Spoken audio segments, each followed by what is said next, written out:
La palabra del Señor dice así: Cuando se decidió que habíamos de navegar para Italia, entregaron a Pablo y a algunos otros presos a un centurión llamado Julio, de la compañía Augusta, y embarcándonos en una nave adramitena que iba a tocar los puertos de Asia, zarpamos, estando con nosotros Aristarco, macedonio de Tesalónica.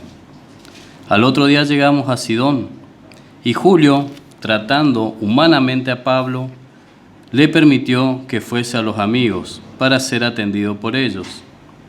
Y haciéndonos a la vela, desde allí navegamos a Sotavento de Chipre, porque los vientos eran contrarios. Habiendo atravesado el mar, frente a Cilicia y Panfilia, arribamos a Mira, ciudad de Licia, y hallando allí el centurión una nave alejandrina que zarpaba para Italia, nos embarcó en ella. Navegando muchos días despacio y llegando a duras penas frente a Gnido, porque nos impedía el viento, navegamos a Sotavento de Creta, frente a Salmón, y costeándola con dificultad, llegamos a un lugar que llaman Buenos Puertos, cerca del cual estaba la ciudad de Lasea. Y habiendo pasado mucho tiempo, y siendo ya peligrosa la navegación, por haber pasado ya el ayuno, Pablo les amonestaba, diciéndoles: varones, creo que la navegación va a ser con perjuicio y mucha pérdida, no solo del cargamento y de la nave, sino también de nuestras personas. Pero el centurión daba más crédito al piloto y al patrón de la nave que a lo que Pablo decía. Y siendo incómodo el puerto para invernar, la mayoría acordó zarpar también de allí, por si pudiesen arribar a Fénice, puerto de Creta, que mira al nordeste y sudeste, e invernar allí. Hasta ahí la palabra del Señor. Vamos a orar para pedir la asistencia de Dios mismo a través de su Espíritu Santo, obrando por medio de su palabra. Padre, en el nombre de Jesús, queremos escuchar tu voz, Señor.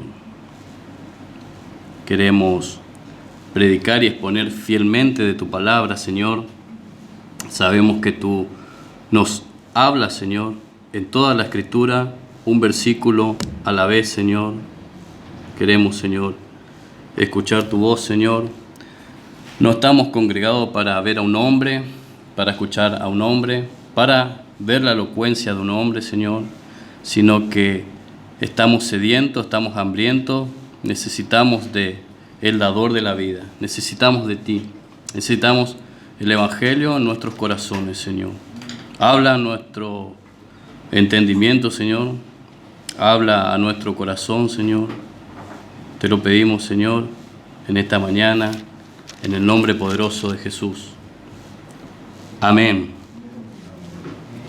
Primeramente vamos a desarrollar de manera expositiva estos 12 versículos en un breve estudio de la palabra, y después vamos a lo que considero una prédica central. Así que vamos a leer versículo por versículo. Cuando se decidió que habíamos de navegar para Italia, entregaron a Pablo y a algunos otros presos a un centurión llamado Julio, de la compañía Augusta. Este es el principio del viaje a Italia. Pablo, junto con los demás presos, fue entregado al cuidado de un centurión llamado Julio, de la compañía Augusta. Varios llevaban ese nombre. Era común que soldados romanos acompañaran el transporte de criminales en mares mercantes llenos de granos que viajaban de Egipto a Roma. Ahora creemos que es cierto que Pablo era el único de los presos que era ciudadano romano. Los otros eran criminales que probablemente estaban siendo enviados a Roma para su ejecución. Muchos de ellos llegarían a ser gladiadores y servirían de comida para las fieras. Estos presos eran hombres completamente desesperados. Qué gran oportunidad tuvo Pablo para traer el evangelio de esperanza a esta clase de hombres. Versículo 2. Y embarcándonos en una nave adramitena que iba a tocar los puertos de Asia, zarpamos estando con nosotros Aristarco, macedonio de Tesalónica. Estando con nosotros Aristarco, macedonio de Tesalónica, y Lucas. Note el nosotros, el pronombre. Estaban junto a Pablo Lucas, el autor del libro de los Hechos, y Aristarco, de quien vamos a hablar más adelante. No navegaron directamente hacia alta mar desde el punto de partida. El barco siguió su ruta, siguiendo de cerca la costa de Israel. Hicieron varias paradas, pues iban en una embarcación comercial. Sin duda alguna, la presencia de estos dos compañeros, Lucas y Aristarco, fue de mucho consuelo para Pablo. Tenga presente, hermanos, este asunto del cual vamos a hablar y desarrollar nuestra predicación. Versículo 3. Al otro día llegamos a Sidón y Julio, tratando humanamente a Pablo, le permitió que fuese a los amigos para ser atendidos por ellos. La primer parada la hicieron en Sidón, queda al norte de Cesarea, hoy Saida, en el Líbano, al sur de Beirut y al oeste de Damasco. Este era uno de los puertos más importantes de la región. A Pablo se le dio un trato preferencial a comparación con otros prisioneros. De nuevo vemos que Pablo halló gracia a los ojos de los demás. Allí le permitieron a los amigos de Pablo no solo que lo visitaran, sino que lo atendieran. Pablo se encontró con amigos cristianos. Qué reconfortante y qué gratificante para nosotros encontrar amigos. Y no cualquier amigo, justamente encontrar amigos que sean cristianos. Y qué gratificante para nosotros encontrar cristianos. Y justamente que estos cristianos sean amigos en nuestras vidas. El comandante romano le dio muchas libertades a Pablo. Recordemos que él no era un hombre condenado, sino que estaba esperando tener un juicio ante César. Y dentro de este marco, aquí es donde vamos a centrar nuestra prédica para sacar una enseñanza que sea de bendición, que sea práctica para nuestras vidas. Así que tengan presente esto, de que Pablo estaba con Lucas y de que Pablo estaba con Aristarco y de que Pablo había encontrado amigos cristianos en su camino. Téngalo presente a esto. Versículo 4, lo vamos a leer hasta el 8. Y haciéndonos a la vela, desde allí navegamos a Sotavento de Chipre, porque los vientos eran contrarios. Habiendo atravesado el mar, frente a Cilicia y Panfilia, arribamos a Mira, ciudad de Licia. Y hallando allí el centurión una nave alejandrina que zarpaba para Italia, nos embarcó en ella, navegando muchos días despacio y llegando a duras penas frente a Gnido, porque nos impedía el viento. Navegamos a Sotavento de Creta, frente a Salmón, y costeándola con dificultad, llegamos a un lugar que llaman Buenos Puertos, cerca del cual estaba la ciudad de Lasea. Estando en Mira, cambiaron de embarcación a otra que no hacía tantas paradas. Aunque la ruta de ese barco era más directa, se encontraron con un obstáculo natural, el viento. Aquí hace mención a una nave alejandrina. Este era un carguero de granos que llevaba grano crecido en Egipto para Italia. Estas son las características de ese tipo de nave alejandrina. Tenía un mástil con una gran vela cuadrada, el carguero de grano típico de ese periodo era de 140 pies de largo y 36 pies de ancho, y en vez de lo que conocemos como timón, se manejaba con remos en la parte de atrás de la nave. Eran naves fuertes, pero por su diseño no pudieron navegar en contra del viento. El barco comenzó a hacerse camino al oeste, llegando eventualmente al puerto llamado Buenos Puertos. Del lado sur de la isla de Creta había muchas dificultades en la navegación. Los vientos contrarios causaban muchos inconvenientes y contratiempos a las naves en aquellos tiempos. Seguimos, versículo 9. Y habiendo pasado mucho tiempo y siendo ya peligrosa la navegación, por haber pasado ya el ayuno, Pablo les amonestaba. Esto significaba que el invierno estaba muy avanzado. Se calcula que estaban en el mes séptimo, fines de septiembre o a principios de octubre. A los 10 días se celebraba el día del perdón o el día de la expiación. Por eso es que ahí en el versículo hace referencia y dice la palabra ayuno. Ustedes lo pueden encontrar eso en Levítico 16, 29, Levítico 23, 27, 29 y Números 29, 7. Esta era una temporada muy peligrosa para navegar.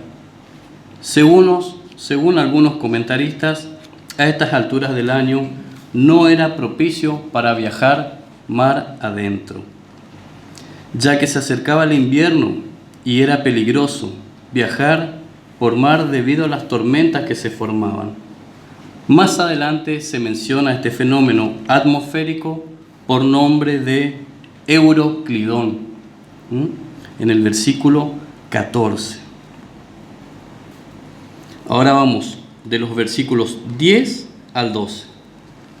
Diciéndoles, varones, veo que la navegación va a ser con perjuicio y mucha pérdida, no solo del cargamento y de la nave, sino también de nuestras personas. Pero el centurión daba más crédito al piloto y al patrón de la nave que a lo que Pablo decía.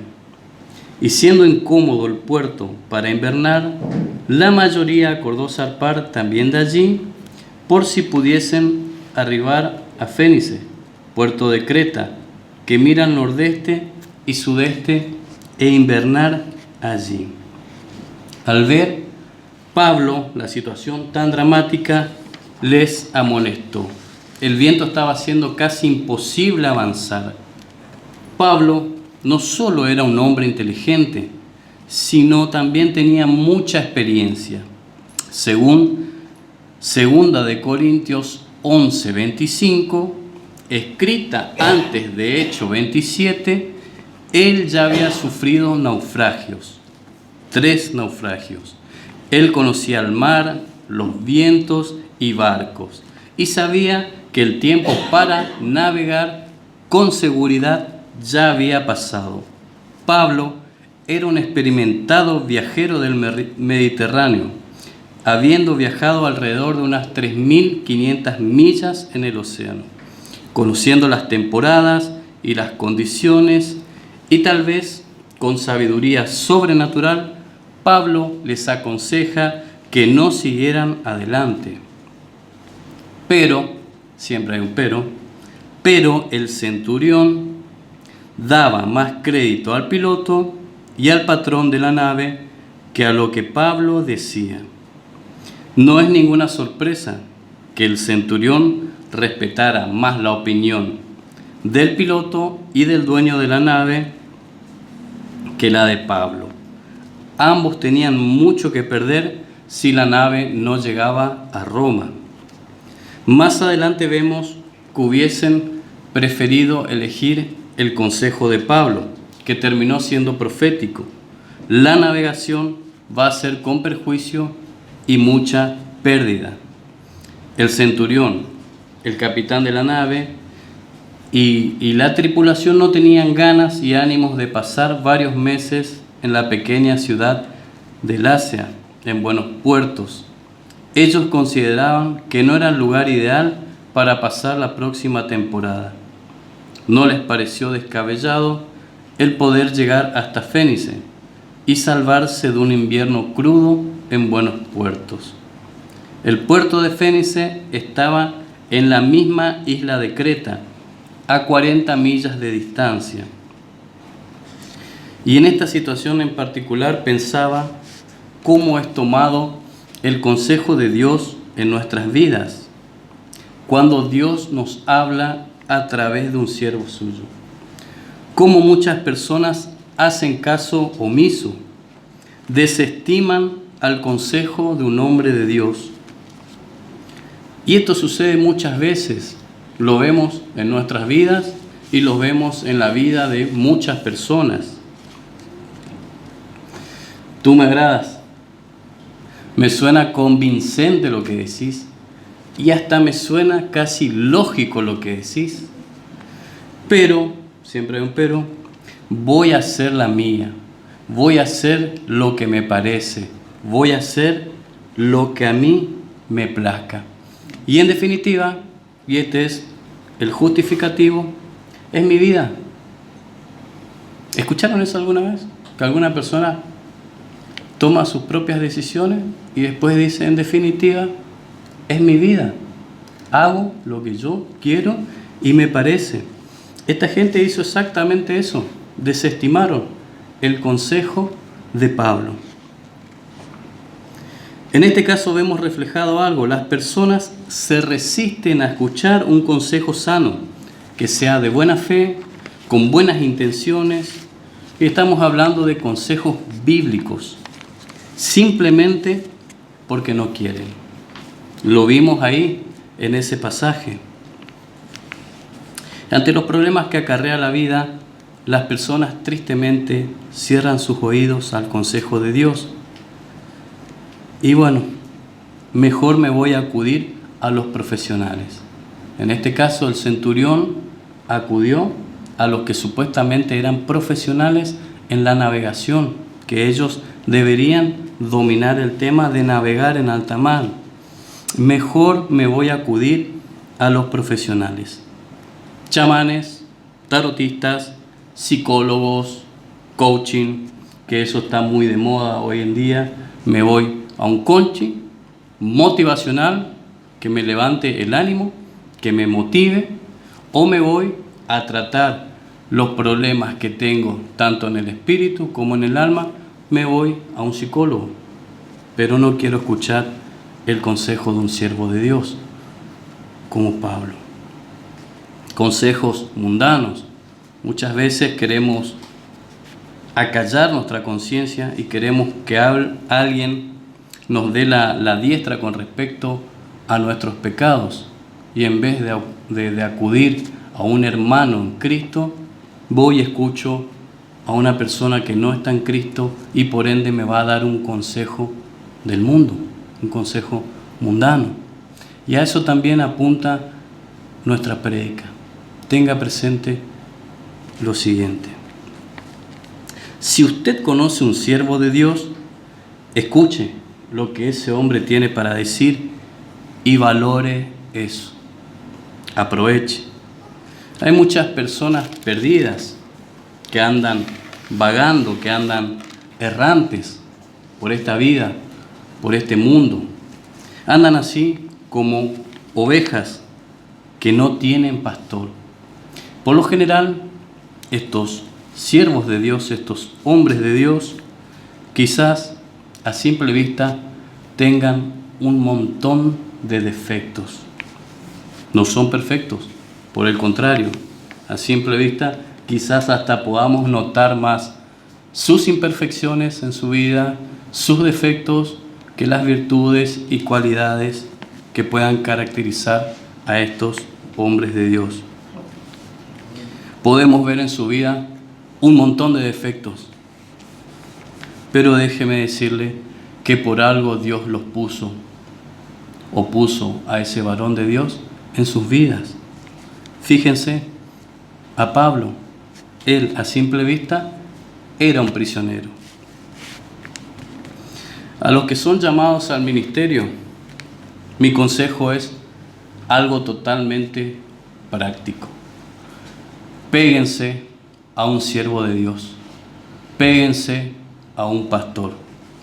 Y estamos hablando de personas íntegras. Estoy hablando de pastores que sean bíblicos. Estoy hablando de pastores, siervos de Dios, que vivan el Evangelio y que estén pagando un precio por llevar esa vida piadosa de lo que es vivir en Cristo. Así que estamos hablando, como decimos nosotros en un lenguaje, estamos hablando de gente seria, estamos hablando de pastores polenta, esos bíblicos. Y eso que hoy en día, hoy por hoy, están en vías de extinción. Casi no hay y casi no se encuentran. Si usted conoce uno y si usted está llamado a servir a Dios, si usted siente un llamado en el ministerio, este es el consejo práctico. Péguese a su vida, pero no para ver esas imperfecciones. Péguese a la vida de ese hombre para ver y escuchar lo que Dios tiene para decirle. Dios no se equivoca. Por algo, ese hombre de Dios está en su vida. Y hasta aquí, en estos 12 versículos espectaculares y maravillosos, a simple vista solo podríamos ver una hoja de ruta de navegación. Pablo es enviado a Roma, viajaron tocando varios puertos de Asia, cambiando de nave, de embarcación, se encuentran con un clima desfavorable que más adelante los lleva a una tempestad y a un naufragio. Pero como les decía, quiero centrar la prédica y apunte usted con su Biblia en los versículos 2 y 3. En medio de este viaje, Pablo no estuvo solo. Dios, en su gracia, en su soberanía y en su inmensa misericordia, le permitió a Pablo estar en compañía de amigos. Y aquí vemos nombres como el de Lucas, un siervo y médico personal de Pablo. Y vemos otro nombre, Aristarco. ¿Quién fue Aristarco? ¿O quién era Aristarco? Estuvo en Éfeso cuando se desató el tumulto en contra de Pablo. Hechos 19:29. Se lo menciona en el tercer viaje de Pablo, de Grecia a Jerusalén. Hechos 24. También es mencionado en Colosenses, en las epístolas de Colosenses 4:10, y así lo define, lo menciona el apóstol como mi compañero de prisiones. Capaz Jonah le está pasando en los versículos, así que gloria a Dios por Jonah. Y en la epístola Filemón, versículo 24, Pablo lo menciona como colaborador. Fíjense los nombres en los cuales Pablo lo calificaba a esta persona, Aristarco, compañero de prisiones, y después lo define como un colaborador. Sin dudas, estos amigos de Pablo fueron de mucho ánimo, consuelo y aliento para Pablo, sin dudas. Pablo seguía predicando el Evangelio. Sabemos que Pablo era un hombre de Dios, que él no perdía el tiempo. Donde encontraba un lugar, él seguía predicando el Evangelio a sus amigos, a sus compañeros, a estos hombres que viajaban en la tripulación, hombres totalmente desesperanzados. Y Pablo predicaba el Evangelio. La gracia de Dios en la vida de Pablo hacía que él pueda predicar el Evangelio. Fíjense la libertad que le daba el centurión que tenía que estar al cuidado de Pablo, le daban ciertos privilegios y él podía predicar el Evangelio. Y hasta ahí vieron que da esa sensación en estos 12 versículos que acabamos de estudiar, que la iglesia no está, que aparentemente solo es, como les dije, una hoja de ruta de navegación donde unos hombres cambian de barco, cambian de nave, viajan, pasean por unos puertos, tienen una dificultad con el viento que es contrario. Vieron que parece a simple vista, si lo leemos así, inclusive hasta casi pasa desapercibido que la iglesia no está. En el libro de los Hechos, desde el capítulo 21 en adelante, es como que la iglesia de forma directa no estaba presente.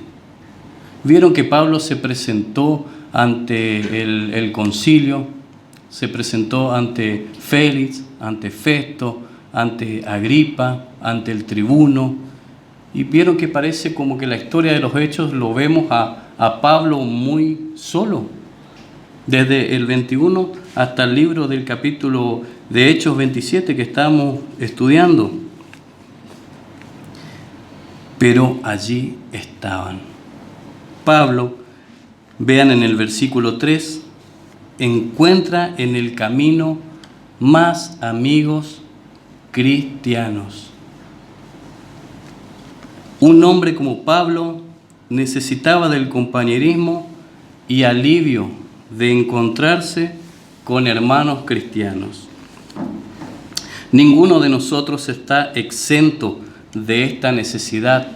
Necesitamos la comprensión y el estímulo de demás cristianos, de otros creyentes que vengan en nuestras vidas, en momentos de soledad, como estaba atravesando Pablo, y en los momentos más difíciles de nuestras vidas, y en situaciones extremas en nuestras vidas que nos toque vivir y atravesar. Y en esto que estudié, en esto que estaba preparando, pensaba cuando llegué a la iglesia, a esta iglesia en particular, a esta verdadera iglesia. No estábamos acá, estábamos allí abajo.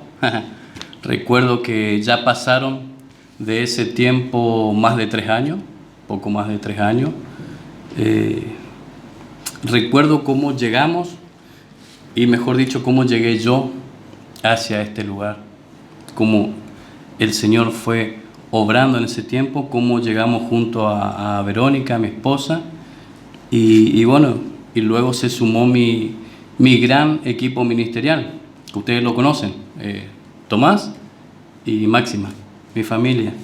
Nosotros llegamos, al igual que estos hombres que hacían mención en la tripulación, con una total desesperanza de encontrar una iglesia bíblica acá en la ciudad.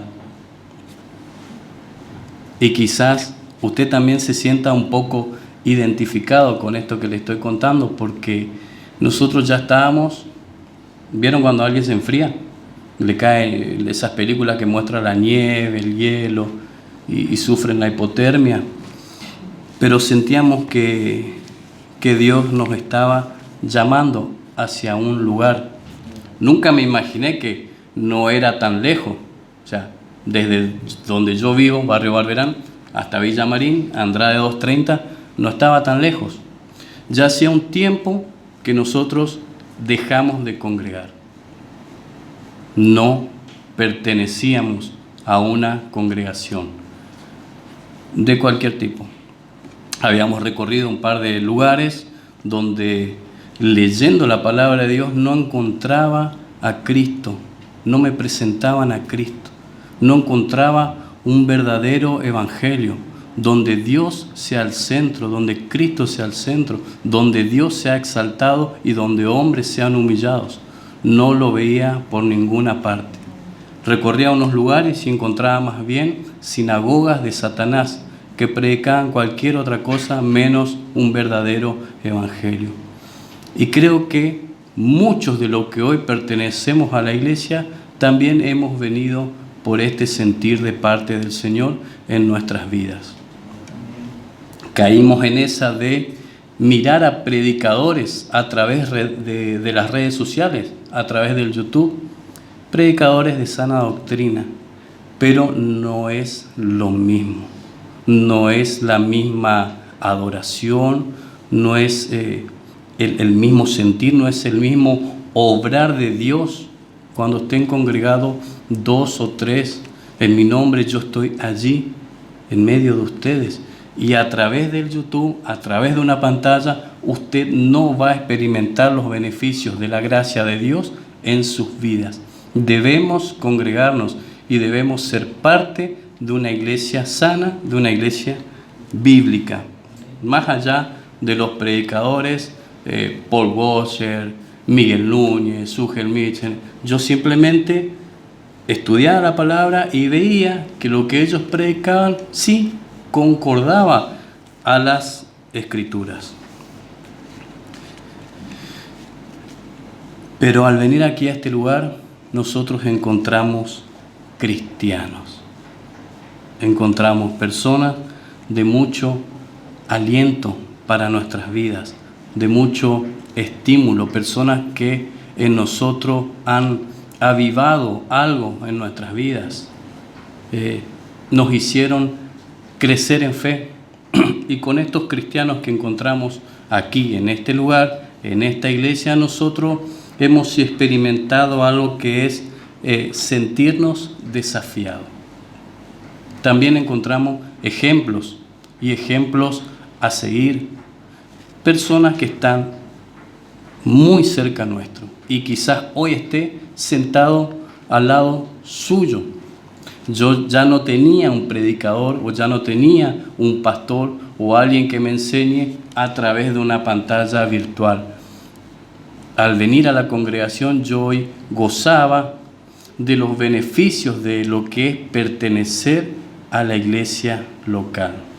Y eso fue cambiando nuestras vidas.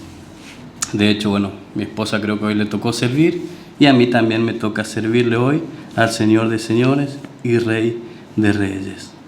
Así que, hermanos, esto se da en el contexto de la iglesia, donde Dios obra y donde somos transformados, donde Cristo está siendo transformado en nuestras vidas, donde, mejor dicho, nosotros estamos siendo transformados a imagen de Cristo en nuestras vidas, donde somos moldeados.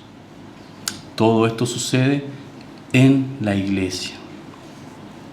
Ahora vamos a exaltar a Dios. ¿Y de qué manera lo vamos a hacer? Vamos a humillarnos un poco nosotros. Los invito a que se pueda humillar conmigo. Nosotros por naturaleza somos duros. De esta manera vamos a exaltar al Señor. Trate de no decirle nomás, vieron como en esos lugares, dígale al que está al lado, guarda con eso. Esto es para cada uno de nosotros. Somos duros, estamos endurecidos por el pecado y la maldad. Nos cuesta abrazar, asimilar y entender los conceptos de amor, de amistad sana y verdadera en la familia cristiana, dentro de la familia de la fe. Vamos a seguir humillándonos un poquito más para que el Señor sea exaltado. Nos gusta ser independientes y gozar de esa autonomía. Tenemos problemas con la autoridad y con el compromiso dentro de la iglesia. Somos por naturaleza individualistas y la vida cristiana y la vida en la iglesia rompe con todas esas estructuras y fortalezas que tenemos arraigadas en nuestras vidas. Si yo hoy les pregunto, solo piense y medítelo, no me responda, ¿qué o quiénes son más importantes en su vida? ¿Amigos? ¿Entorno? ¿O familiares? ¿Qué o quiénes son más importantes en su vida? Que la familia de la fe, que la iglesia. Y familiares de una línea sanguínea tiene mucho peso en nuestras vidas, porque son personas que desde bebés, de pequeñitos, han vivido y convivido con nosotros muchas cosas, buenas, malas. Hemos vivido y convivido con ellos muchas experiencias. Ahora, ¿qué sería lo más importante para un cristiano? Los amigos, gente del mundo, el entorno, X familiares, tío, primo, papá, hermano, sobrino, familiares, mejor dicho, familiares alrededor. Su familia es su primer ministerio. En la iglesia se generan vínculos junto a otros hermanos, donde Dios nos manda, si quiere tomar nota, amarnos, ayudarnos, alentarnos, también nos manda a exhortarnos y también nos manda a perdonarnos. También el Señor nos manda a orar unos por otros, lo que hacemos en las reuniones de los miércoles. Usted está invitado, sea parte, y a llevar y compartir nuestras cargas. ¿Vieron lo que hace la iglesia? Da una vida nueva, una vida abundante. ¿Y vieron cómo eso de nuestra naturaleza caída y pecaminosa, cómo en la iglesia se va destruyendo toda esa independencia, toda esa autonomía?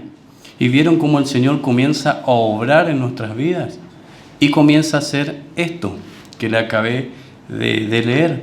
Comienza a generar esto, vínculos. Es lo que pasa en la iglesia. Y podemos compartir nuestras cargas los unos con los otros. Con una persona del mundo es muy difícil que usted pueda abrir totalmente su corazón y compartir su carga, y que esa persona del mundo que no tiene al Señor le diga: este es el consejo bíblico, no conoce al Señor. Aquí es donde nosotros podemos descansar, apoyarnos, reír y llorar juntos, compartir nuestras cargas. Un amigo del mundo tiene otra mentalidad totalmente diferente a la de un cristiano.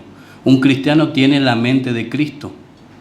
Una persona del mundo, saque usted sus deducciones, ¿qué mente puede tener?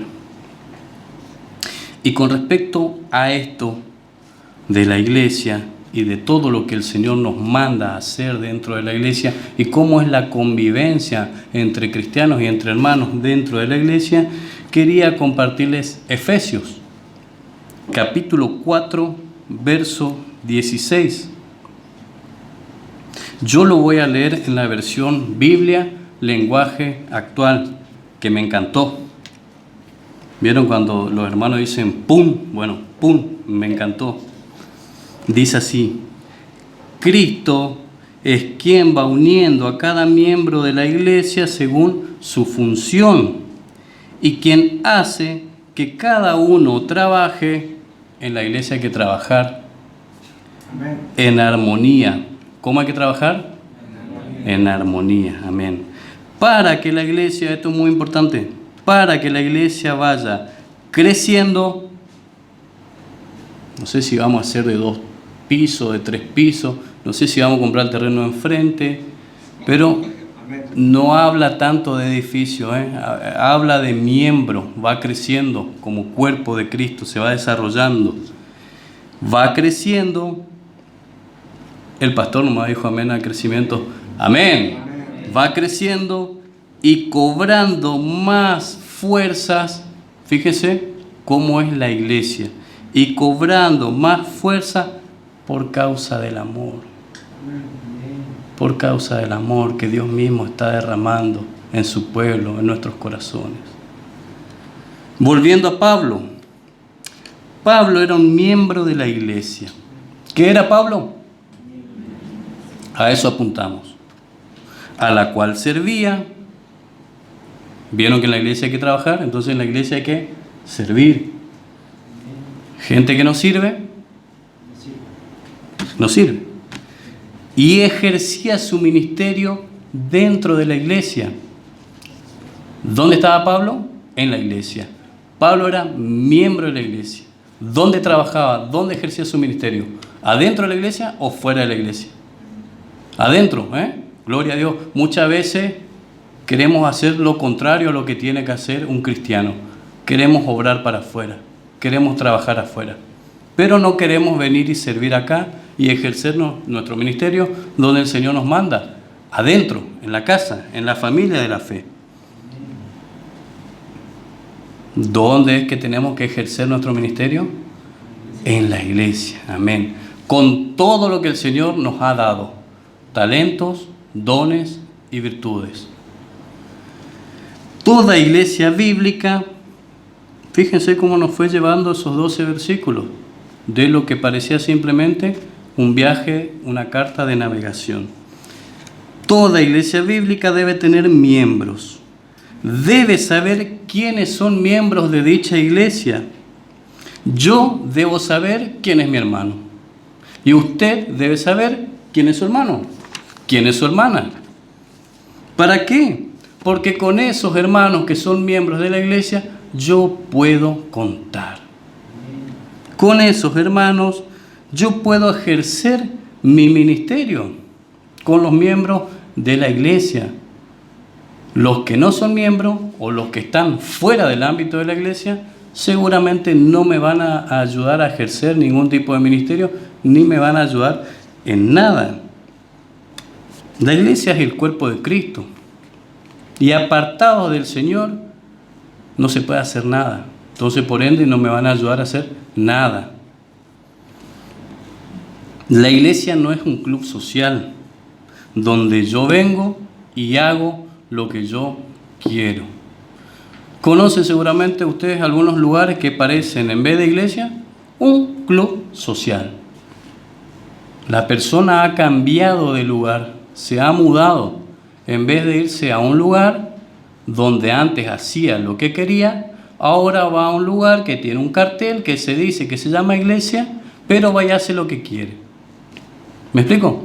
En vez de ir por el Club Social, Avenida Alberdi, Club Social y Deportivo Fontana, acá hay gente de Fontana.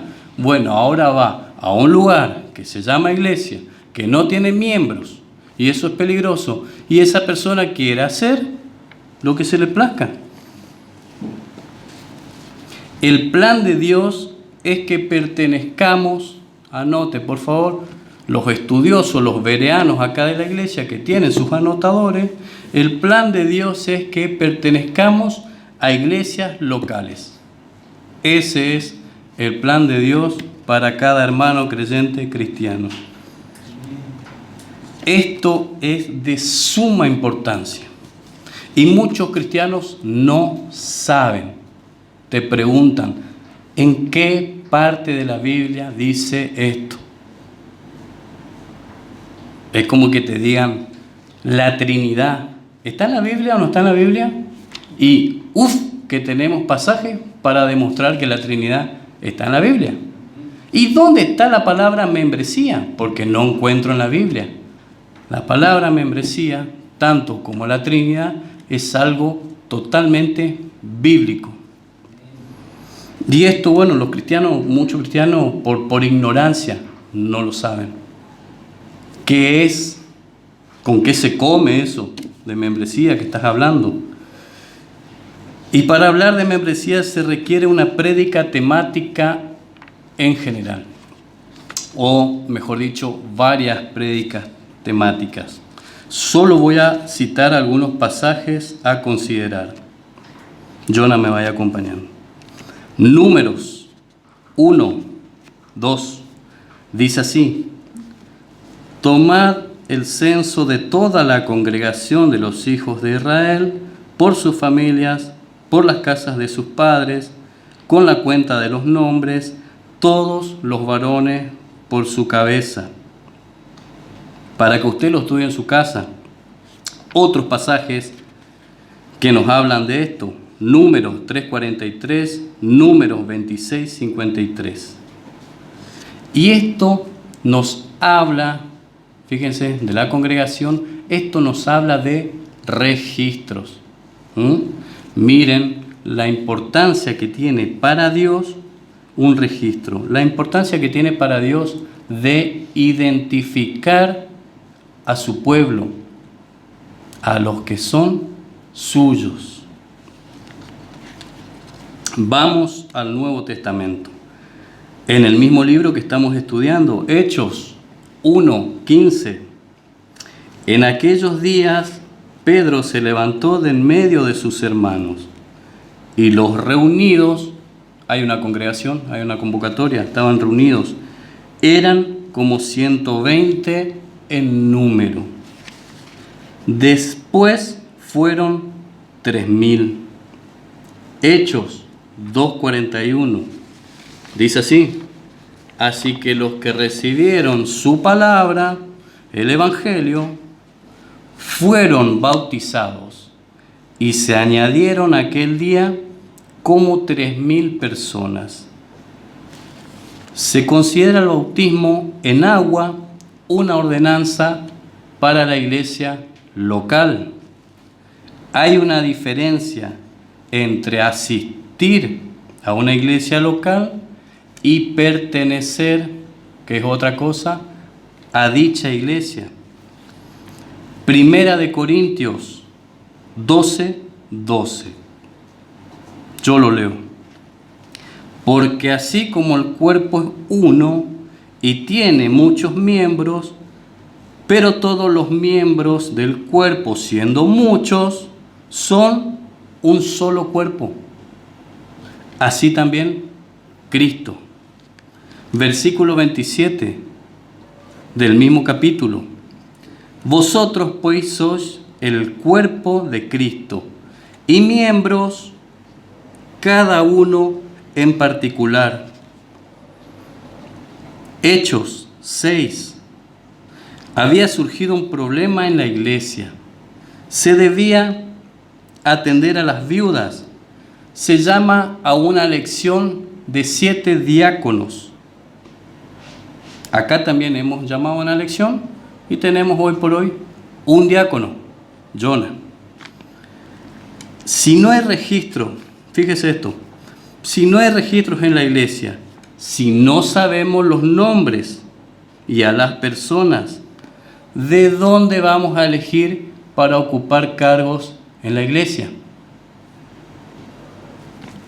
Hechos 15:22. La iglesia definiendo a varones para participar en una serie de actividades y de responsabilidades en la iglesia local.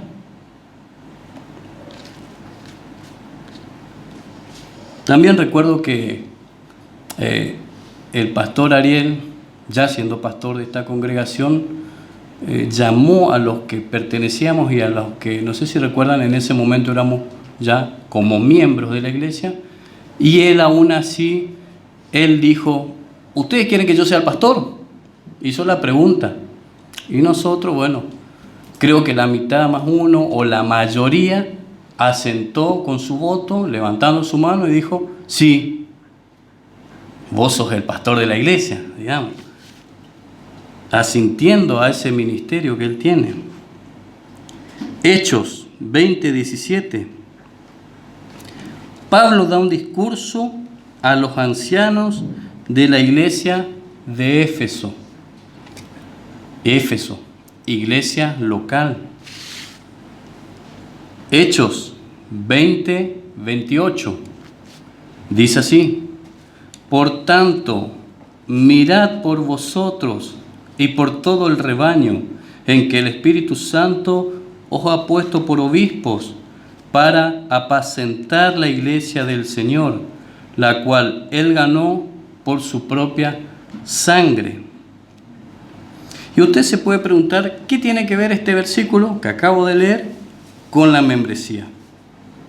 Un pastor, un anciano, un obispo debe velar y debe cuidar a las ovejas.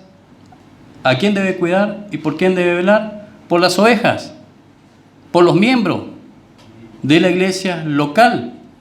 Porque ese anciano, pastor u obispo, el día de mañana, cuando se presente ante el príncipe de los pastores, va a rendir cuenta por esas ovejas que el Señor le encomendó. Y esas ovejas son nuestras vidas. El Evangelio y cada ministro fiel está tratando con corazones, está tratando con almas, está tratando con vidas. Así que ese hombre debe procurar, cuidar, amar y velar a esas ovejas que Dios les dio. No a otras ovejas. ¿Me explico? No a las ovejas de otras iglesias o de muchas iglesias quizás alrededor. Pastor, usted tiene que cuidar, velar y amar a las ovejas de la iglesia de la gracia irresistible. Por más buena intención que tenga un hombre de Dios de hacer el bien hacia afuera.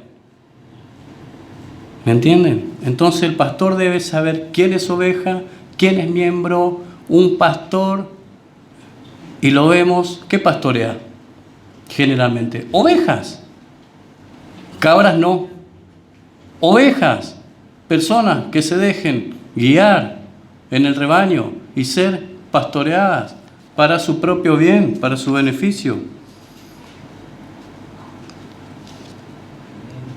¿Lo ven? Eso es membresía. Y les voy a dar unos versículos más. Tenemos ejemplos en Mateo 16. Mateo 16, versículos 18 y 19. 16, 18 y el 19. Y todo lo que atares en la tierra será atado en los cielos, y todo lo que desatares en la tierra será desatado en los cielos. Esto habla de disciplina en la iglesia, en el original. Lo que se puede y lo que es permitido en la iglesia, y lo que no se puede y lo que no es permitido en la iglesia. Eso es lo que dice el original griego de estos pasajes, donde nos habla de disciplina dentro de la iglesia. Otro pasaje, Mateo 18, 17. Y si la iglesia no tiene miembros, hay iglesias que no tienen este registro, no saben quién son sus hermanos cristianos, tanto entre hermanos se desconocen, y tanto el mismo pastor no sabe quiénes son los creyentes, que hacen un pacto de fe de por vida. Entonces, ¿para quién es la disciplina? ¿O quién será disciplinado? No hay membresía. Otro pasaje, 1 Corintios 5, un caso de inmoralidad juzgado. Había un muchacho en la iglesia de Corintios que tenía por mujer, por esposa, a la madre de su padre. Ese fue el caso de inmoralidad juzgado. En la familia de la fe hay problemas, los cuales deben ser juzgados, disciplinados, y si fuera el caso, excomulgados. Por eso el estado actual de muchas iglesias. Ahora podemos tener en claro que una cosa es asistir a la iglesia y otra cosa es ser parte de la iglesia, parte de la familia de la fe, parte del cuerpo de Cristo. En el ejercicio de la membresía dejamos de ser, esto me gustó mucho, simples espectadores. En el ejercicio de la membresía dejamos de ser simples espectadores y pasamos a ser parte de algo trascendental en la historia de la humanidad. Para finalizar, Pablo, si no hubiese pertenecido a una iglesia, sin dudas no hubiese podido predicar el Evangelio. Recuerden que él ejercía su ministerio dentro y él era miembro.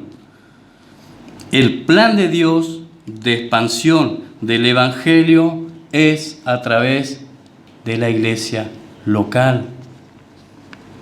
Esto no es para individualistas, no es para llaneros solitarios, hombres que quieren jugar a la iglesia por los motivos o motivaciones que no son las correctas, que quieren construir obras, que quieren plantar iglesias, construyendo sus propios imperios. Dios es un Dios de orden y todo debe hacerse como dice su palabra. Y fiel a nuestro estilo de predicación, siempre hay preguntas. ¿Tienes verdaderos amigos en Cristo?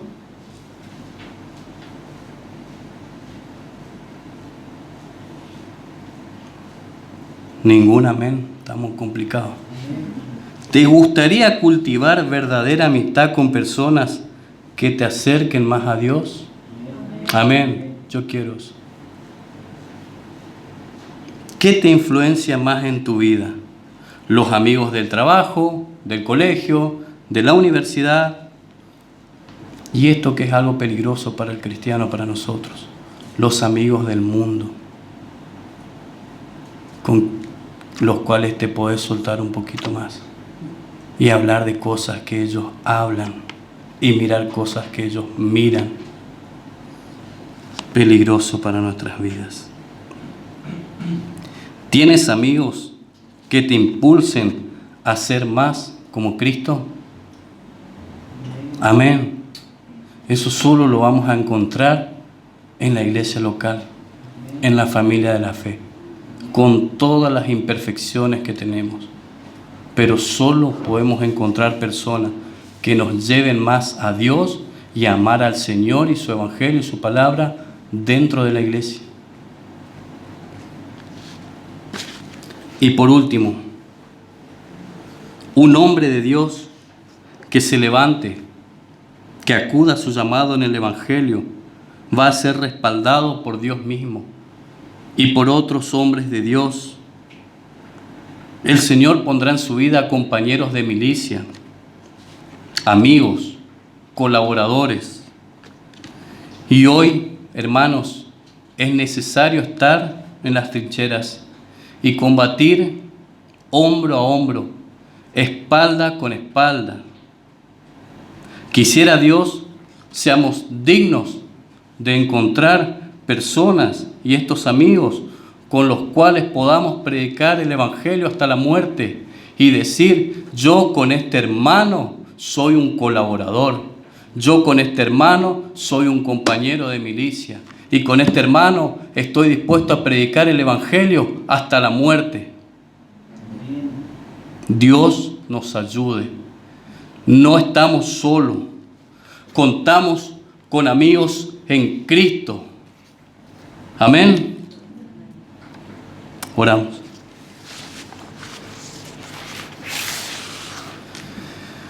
Señor, gracias por tu palabra. Gracias por que una vez más, Señor, tú nos bendices a través de ella. Tú nos exhortas, Señor.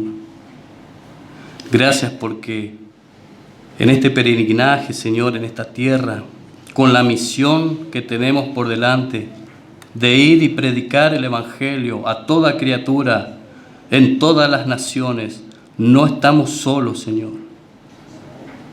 Hemos comprendido que somos parte de tu pueblo, Señor, que somos miembros los unos con los otros. Y que hoy puedo tener a mi lado una persona con la cual puedo orar y sé que esa persona va a orar por mi vida. Una persona a la cual puedo amar con un amor sano, verdadero, con la cual puedo reír, con la cual puedo llorar. Y sé que tú estás obrando en medio de tu pueblo, Señor, en medio de esta iglesia, Señor. Queremos tener verdaderos amigos que nos desafíen y que nos impulsen y que nos lleven a ser temerosos de ti, Señor, a crecer en integridad de nuestras vidas, a crecer en santidad de nuestras vidas, Señor. Queremos también nosotros abrir nuestros corazones, Señor, y a mostrarnos a aquellos siervos de Dios, siervos inútiles. Queremos mostrarnos también como amigos, Señor, y que sepan que pueden contar con nosotros, Señor. El que quiere amigos ha de mostrarse amigo, Señor.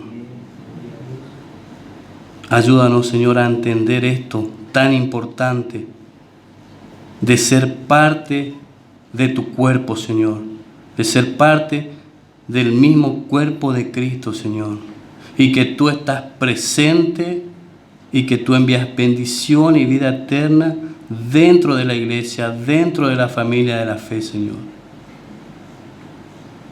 Muchas son las dudas, muchos son los temores que muchas veces nos invaden, los miedos, pero hoy puedo ejercer mi ministerio, lo que tú me has llamado a hacer, Señor, porque puedo contar con verdaderos amigos cristianos, Señor. Te damos la gloria, te damos la gracia, Señor, en tu santo nombre. Amén.